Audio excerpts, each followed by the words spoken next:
Welcome back to the show, everybody. Well, we got Raoul Pal, and he's asking where all the Satoshi money is and who the real Satoshi is. Oh, this is getting bigger, ladies and gentlemen, but it ain't getting any better. We got Russia talk with USD Tether now. Now that you know that that's an issue. We got currency reset incoming, possibly. And how about a central bank split? It's something you need to see. Somebody roll that beautiful intro.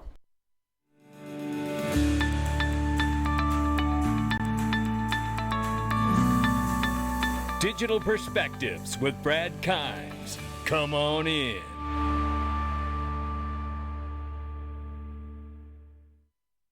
Welcome back to the show, everybody. You can follow us on TikTok, YouTube, and Twitter for exclusive content. Right now, it's $1.21 trillion market cap for cryptocurrency. We're off by 0.4%. Good afternoon. Bitcoin, 27,900 plus. It's up 26.6% on the 7-day. Ethereum, 1780 and change. It's up 12.1. Tether's market cap is $76.3 billion. But wait till you hear what we talk about on that today. 38 cents for XRP. It's up 3% on the 7-day and off by as much in the 24-hour. Ladies and gentlemen, if you haven't checked out I Trust Capital, give it a check out. See if it's for yourself. Link underneath the description and comment section for you.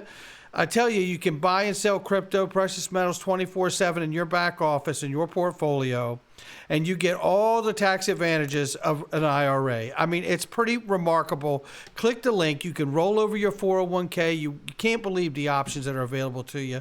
Click that link underneath the video. Let's start right here. It is Raoul Pal from Real Vision on with Anthony Pompliano.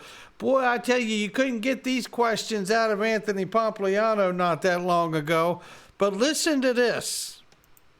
Should the United States Federal Reserve buy Bitcoin today and put it into those reserves as a hedge against all of the chaos, all of the uncertainty, all of the problems that we talked about? Or do you think it is either too early or not prudent for them to do that right now? They don't need to hold reserves. They're the world's reserve currency. They just print dollars and build gunships and space rockets. So no, they don't need this. Do other countries do this? For sure. You know, we've seen it. And we know the Middle East and others have woken up to this because of what happened to their the Russian dollar reserves. So other countries may be incentivized to do it, but it's a very volatile asset. So really, and I've talked about this in the past, sovereign wealth funds it fits better in than it fits in bank treasuries because it's just in central bank treasuries because it's so volatile. But so I don't think the US does it. More contentious question is, who owns all of that Satoshi Nakamoto stuff? My theory has been from day one that this was a combination of the GCHQ in the UK and the NSA in the US that built this. I mean, I spoke to the Department of Defense several times over the years, and they don't know where Bitcoin came from, but they kind of are open to the idea that it came as a parallel system that was built as a just in case by state actors themselves, knowing that it's decentralized, but if they can play a central role in it, it's okay. So I don't know, maybe that's the stake that they already own. Who knows?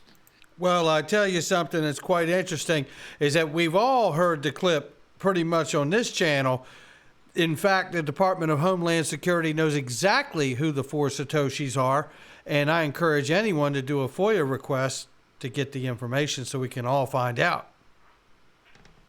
Here we're looking at CoinDesk says, despite wide-ranging international sanctions, money keeps flowing between Russia and the West. Now listen, this is not a conversation you really want to hear if you're working at Tether. Now I know that there's been talk and ideas floated, and it could be true that USD Tether has been flipped by the Treasury or Justice Department and is working in tandem at this point as a catch-all to find out where all the money is going. Who knows?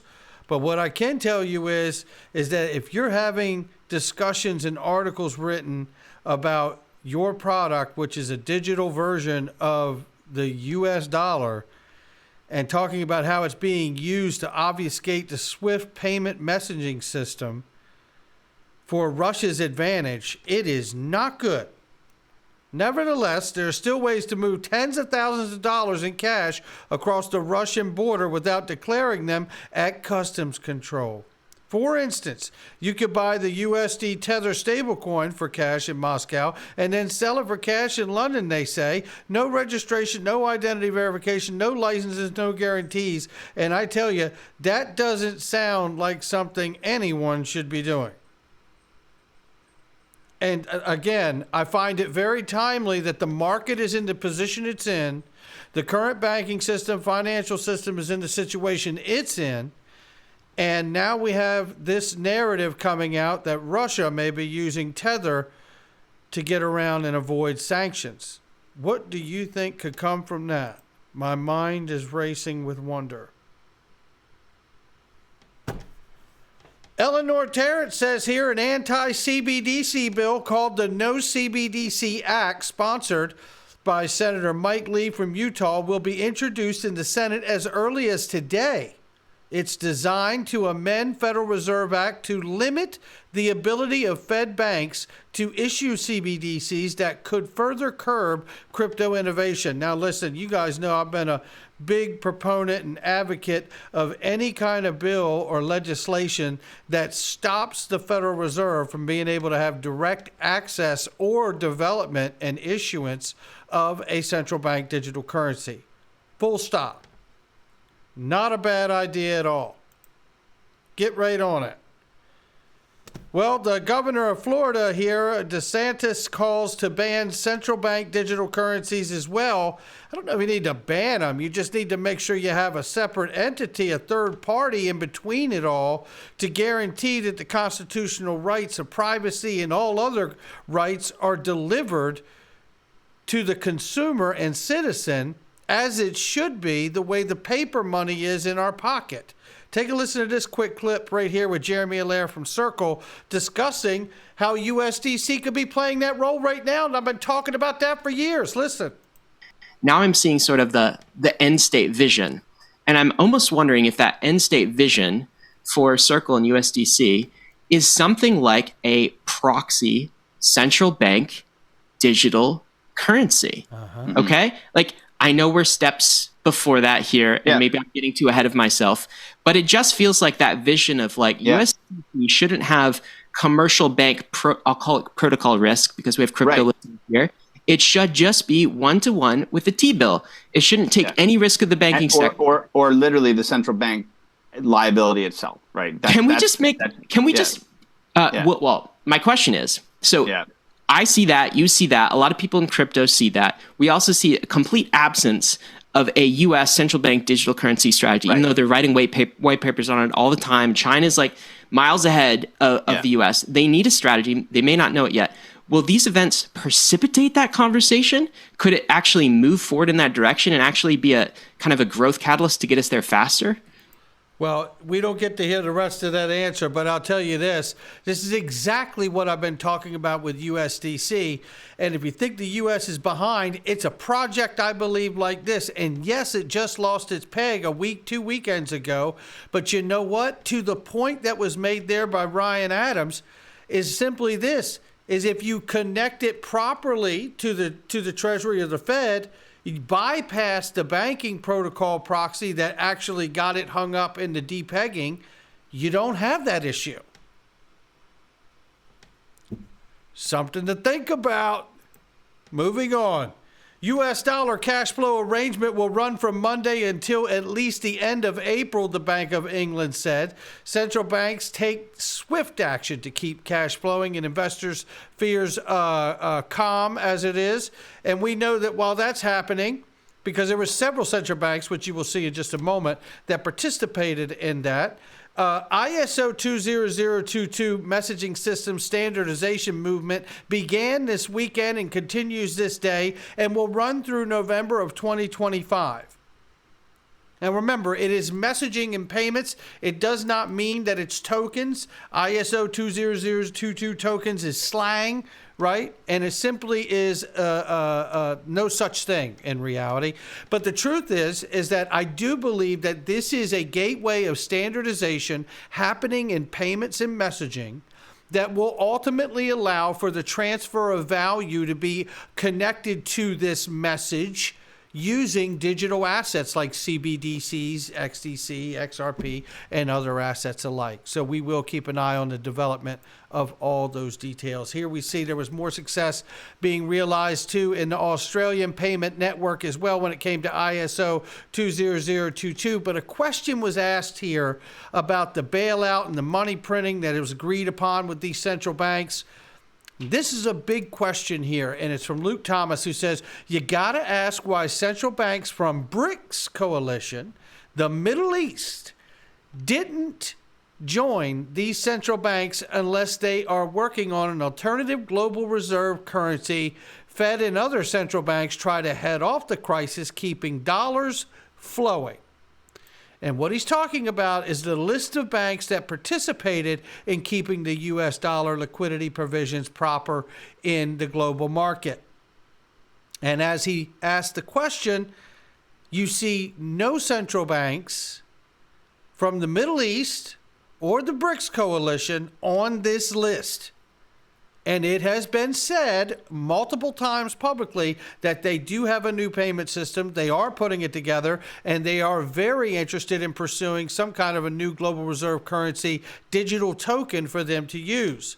Meanwhile, that means a de-dollarization campaign is going on while the banks I just showed you are fighting the issue.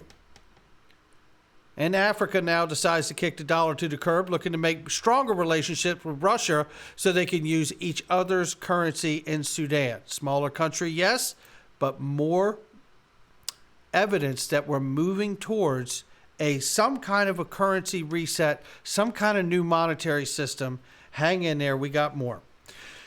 BRICS to expand its partners, Saudi Arabia. And this is all based off of the tweet that I saw here that really sparked it here. Say it with a straight face, Russia is isolated. BRICS plus OPEC. Most Central America countries and Africa support Russia. It became evident to Dan Popescu that Russia was not isolated in early March 2022. And I said, look at this. BRICS to expand its partnerships to include Saudi Arabia. Check. China, Russia, new payment system, check. Cut out SWIFT messaging payment system, check. ISO 2022 goes live, check. Fed now goes live in July, check. Banking and liquidity crisis, definitely a check. CBDCs are being implemented and tested and piloted, check. And then XRP private ledger for central banks and their CBDCs, check. Petrodollar collapse? It seems at some point there will be this question to really deal with. It really does. And again, I repeat, as Dan Popescu does here, BRICS are cooking up something big America won't like, and it deals with the petrodollar. You can bet. He says, I don't believe U.S. dollars will lose the official reserve currency status, as I don't either, as some believe and never did, but it's losing an exorbitant amount of privilege and dominance in this chart, showing that it's below 50 and 60% in the two different areas when talking about the dollar reserves or the Forex reserves. So it is something to pay attention to. And then there's this great conversation here from Molly Elmore and Clive Thompson, who is in the banking world for many years. And I want to start with you with the idea that he believes that Bretton Woods, as it is coming to an end. Shout out to Molly for this great conversation. Give her a follow. Take a listen. To keep on top of the way things are going. And I think we're at a very interesting and unusual time at the moment, because I see great changes in the coming decade, if not much sooner, with our monetary system. I think the main comment I've got is that the financial system that we know, the post-Bretton Woods financial system from 1971 onwards, is drawing to its close, and it will be heralding in something new fairly soon. And how about that? Now, that's not all. Take a listen to this. But we don't know what shape it's going to take. I mean, one of the things which is happening is a lot of the central banks are buying up gold on the sly to have a place at the table if we get into a world crisis and have to restart the monetary system, because certainly gold might well play a part in a new system. It's not guaranteed, but it's always has done historically.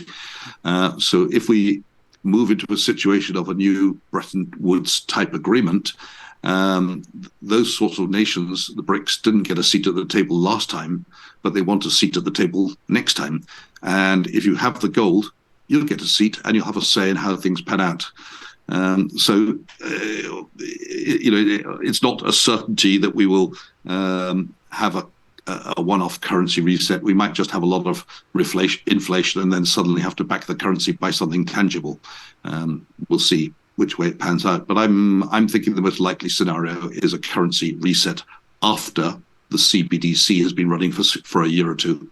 Interesting. Now, what do you think about the thesis that the globe is moving to an asset-backed currency world, and it includes gold among others being silver, oil, potentially food commodities, basically anything that's considered high value that nations could barter with each other could become backing for a new currency? I think there's a real possibility that the central banks will call a Bretton Woods type conference, Bretton Woods being in 1944, when they agreed that the US dollar was backed by gold and that all other nations would back their currencies with the US dollar. So wherever you were in the world, you could change, or well, the governments at least could change their currency into dollars, and the dollars was then convertible into gold. We could have another conference like that. The situation with government borrowing has become quite dire, and confidence in currencies is becoming more fragile, and that can disrupt the financial system. You know, it's a pretty remarkable thought, what he's talking about here, and I encourage everybody to go watch this whole interview because it's fantastic. But what he's talking about here is really, seeing a currency reset with the existing physical cash and the CBDCs coming in, which in some instances could be introduced as a new form of money to replace the existing cash, but there would be a transition. And at some point through that transition, you would create a moment where there would have to be this kind of fast changeover, a flip of the switch, he even says. Let me see if I can line that up for us really quick before we get out of here. So if that happens, we now have an economy running only on the CBDC, and the speculators have got all this old money in their banks. They can't speculate against, well, they can speculate against the old currency, but they can't speculate against the CBDC, which means effectively, because one's not convertible to the other anymore, we have two prices. We have the value of the old currency, which would be trading at a very large discount, and we have the CBDC, which will still be nominally one-to-one, except you can't change your money one-to-one with the old currency. So we might get into a situation where they flip the switch, and I think I heard you use the word, Molly, at some point, rip off the Band-Aid. So they have once the CBDC is running, they have a quick, sharp rip off the Band-Aid and try to reset the system. Now, when the first country does that, everybody in every other country is going to panic because they're going to say, we'll be next. So each country around the world will be forced to take the same action almost simultaneously, because otherwise people immediately start speculating against the other currencies as well. Such a very interesting guy, and understanding what he is saying here and what could be before us. These are extremely interesting times. Look, that's going to wrap it right there for me. Not financial advice from me, him, or anyone else. It's just my digital perspectives. I'll catch all of you on the next one.